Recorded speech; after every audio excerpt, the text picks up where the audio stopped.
அனைவருக்கும் அன்பு வணக்கங்கள். வேலுண்டு வினையில்லை, மயிலுண்டு பயமில்லை, குகனுண்டு குறைவில்லை. வேல்மாறல் விளக்க பகுதி 7.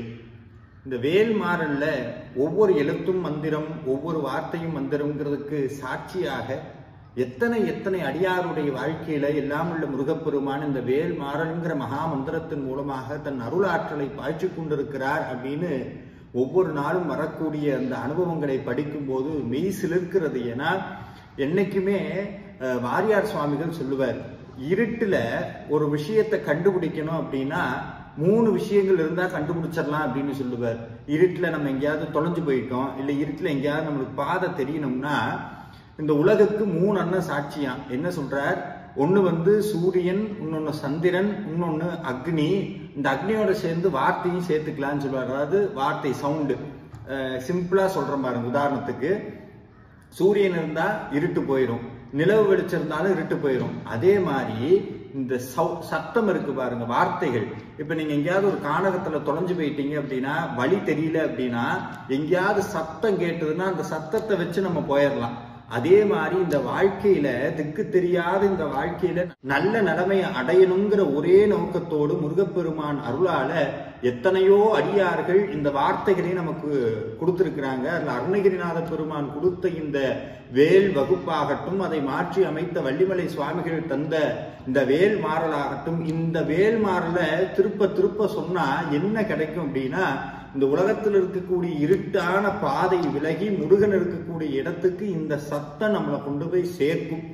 அதுல முக்கியமா இந்த வேல்மாறல்ல ஒவ்வொரு வரைக்கும் நம்ம விளக்க உரை பார்த்துக்கிட்டே இருக்கோம். அதுக்கு கீழே நிறைய பேர் சந்தேகம் கேட்குறீங்க. அதுல நிறைய பேர் கேட்ட ஒரே சந்தேகம் என்னவா இருந்ததுன்னா, நான் நான்வெஜ் சாப்பிடலாமா, அசைவம் சாப்பிட்டு வேல்மாறல் சொல்லலாமா அப்படின்னு கேட்டிருந்தீங்க. அதுக்கு என்னுடைய சிற்றறிவுக்கு எட்டுன வரைக்கும் ஒரு விளக்கம் சொல்றேன்.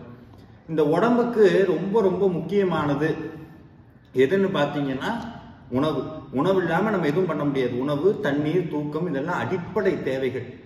ஒரு வளர்ந்த சமுதாயம் என்ன பண்ணுது அப்படின்னா, நம்மளுடைய சைவ சமயமாகட்டும், இல்லை நம்மளுடைய இந்து மகா சமயமாகட்டும், இந்த உணவுக்கும் இந்த உடலுக்கும் எவ்வளவு பெரிய தொடர்பு இருக்கு. அது வெறும் சக்திக்காக, தினமும் நம்மளுடைய வாழ்க்கையை நடத்துவதற்காக மட்டும் சாப்பாடு கிடையாது. இந்த உணவுக்கும் நம்ம உணர்வுக்கும் ஒரு ஒற்றுமை இருக்கிறது. இந்த உணவுனால் நம்மளுடைய உணர்வுகள் தூண்டப்படுதுங்கிறது விஞ்ஞானபூர்வமாக ஒத்துக்கொண்ட உண்மை. சிம்பிளா சொல்லணும் அப்படின்னா, காரம் ரொம்ப எடுத்துக்கிட்டா கோபம் அதிகமா வரும். நம்மளுடைய பகவத்கீதை மனிதனுடைய குணங்களாக 3 குணங்களை சொல்லுவது. ரஜோகுணம், தமோகுணம், சாத்வீக குணம்ங்கிறது. அது ஒரு மிகப்பெரிய சப்ஜெக்ட், அதுக்குள்ள போக விரும்பல. ஆனா இந்த ஒவ்வொரு குணமும் அந்தந்த உணவின் அடிப்படையில வளரும்னு சொல்றாரு பகவான் கிருஷ்ணர். சாத்வீக உணவுன்னா என்னன்னா, இந்த உடலுக்கும் நம்மளுடைய மனதிற்கும் சிரமம் ஏற்படாமல் ஜீரணம் ஆகக்கூடிய உணவு சாத்வீக உணவு.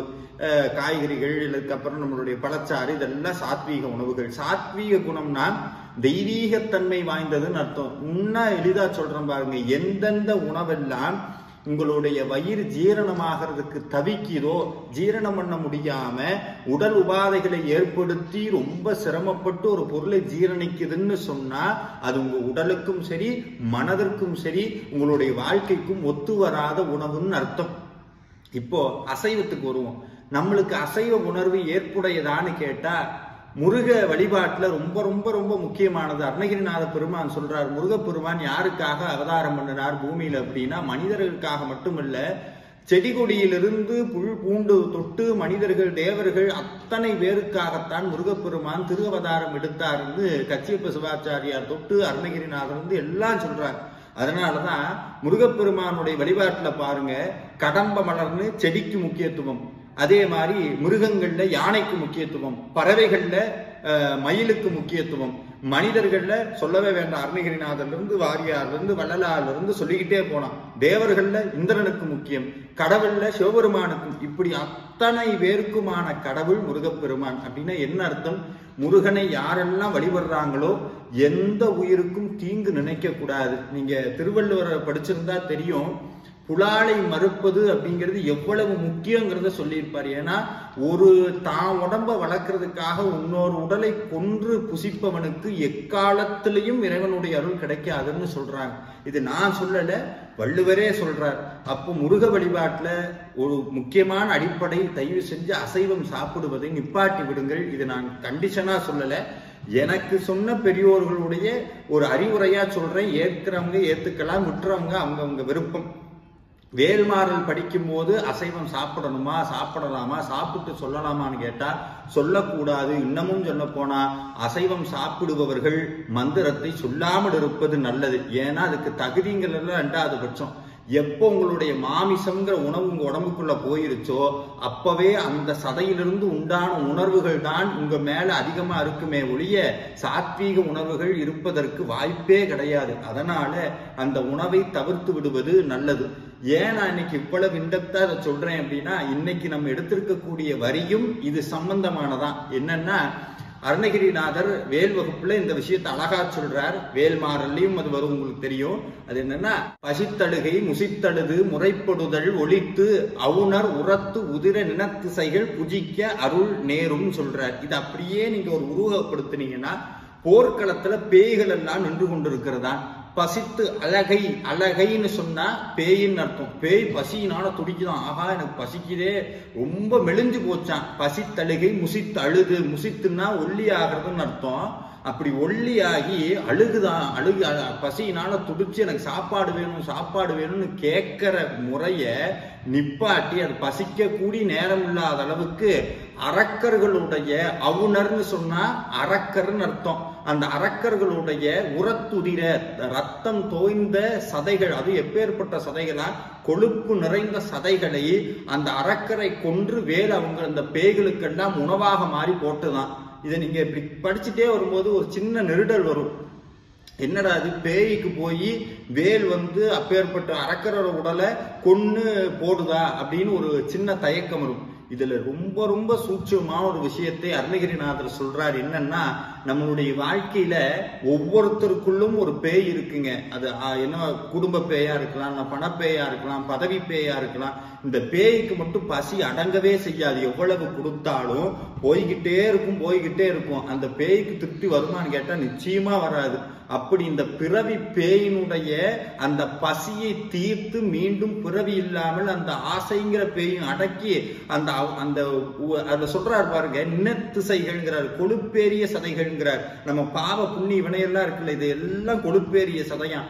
அந்த பூத உடலை கொன்று அரக்கர்களுடைய பாவ வினைகளை பொசுக்கி அவுணர்களை நல்ல மனிதர்களாக வேல் மாற்றியது அப்படின்னு சொல்லக்கூடிய தத்துவம் ஒண்ணு. 2வது, இந்த அரக்கர்கள்லாம் என்ன பண்ணாங்க, நிறைய கெட்டது பண்ணாங்க. கெட்டது பண்ணா திருப்பி எங்க போய் விடுவோம்னா கெட்டதுக்குத்தான் போவோம்.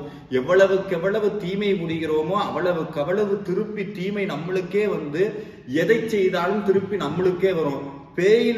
பேய்த்தனமா இருந்தவன் திருப்பி பேய்க்கே போறாங்கிறத இந்த வரி அழகா சொல்லுது. அப்ப இதுல கவனிக்க வேண்டிய முக்கியமான விஷயம், நம்மளுடைய உடம்புக்கும் உடலுக்கும் உணவினுடைய தரம் எவ்வளவு முக்கியங்கிறத ஒண்ணு சொல்லுது.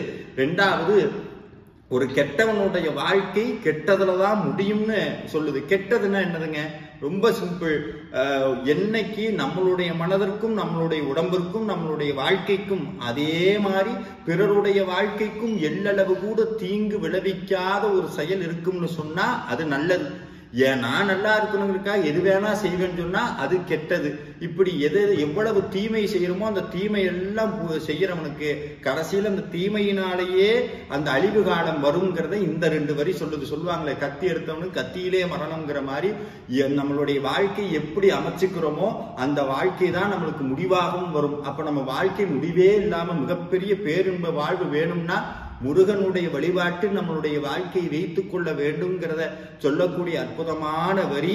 பசித்தழகை முசித்தழுது முறைப்படுதல் ஒளித்தவுணர் உரத்துதிர நினத்திசைகள் புசிக்க அருள் நேரும் அப்படிங்கிற இந்த 2 வரியை திருப்ப சொன்னோம் என்று சொன்னால் நம் உடம்புக்குள்ளும் உள்ளுக்குள்ளும் இருக்கக்கூடிய தீய எண்ணங்கள் பேய்க்கு உணவாக போய் நல்ல எண்ணங்கள் வளரும் என்பது நம்மளுடைய வேல்மாறல் சொல்லக்கூடிய தாற்பயம். நன்றி, வணக்கம்.